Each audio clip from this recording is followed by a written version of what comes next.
পাহাড়ে প্রাকৃতিকভাবে রূপার পাত্র কিভাবে তৈরি করা হয় আমি তোমাকে দেখাবো। প্রথমে একটি পুরনো রূপার টুকরো নেওয়া হয়, আগুনের ওপর গরম করা হয় এবং জোরে জোরে পেটানো হয় যাতে এটি প্রসারিত হয় এবং পাত্র তৈরি করার জন্য যথেষ্ট বড় হয়।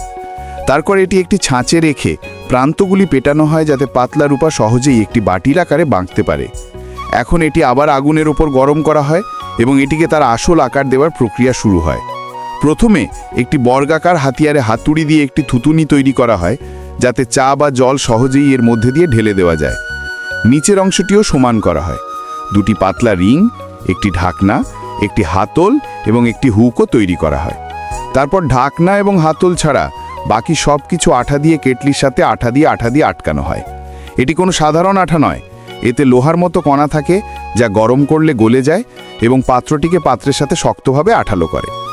পরের দিন পাত্রটিকে পুঙ্খানুপুঙ্খভাবে পরিষ্কার এবং চকচকে করার জন্য এই সমস্ত অংশগুলি গরম জলে ফিটকিরি দিয়ে রান্না করা হয়।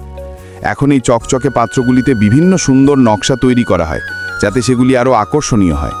তারপর পাতলা রূপালি তারগুলিকে বাঁকানো হয় এবং নকশার সাথে মেলানোর জন্যে কেটে সাবধানে আঠা দিয়ে লাগানো হয় যাতে নকশা আরও সুন্দর হয়।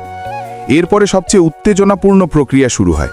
এই নকশাগুলিতে বিভিন্ন রং যোগ করা হয়, তবে অত্যন্ত সতর্কতার সাথে, কারণ সামান্যতম ভুলও পুরো নকশাটিকে নষ্ট করে দিতে পারে। তারপর পুরো কেটলিটি 760 থেকে 800 ডিগ্রি তাপমাত্রায় 2 থেকে 4 মিনিটের জন্য একটি চুল্লিতে জ্বালিয়ে দেওয়া হয় যাতে নকশা এবং রং উভয়ই ঠিক থাকে। ইতিমধ্যে ঢাকনা এবং হাতলের অবশিষ্ট সাজসজ্জা সম্পন্ন হয়।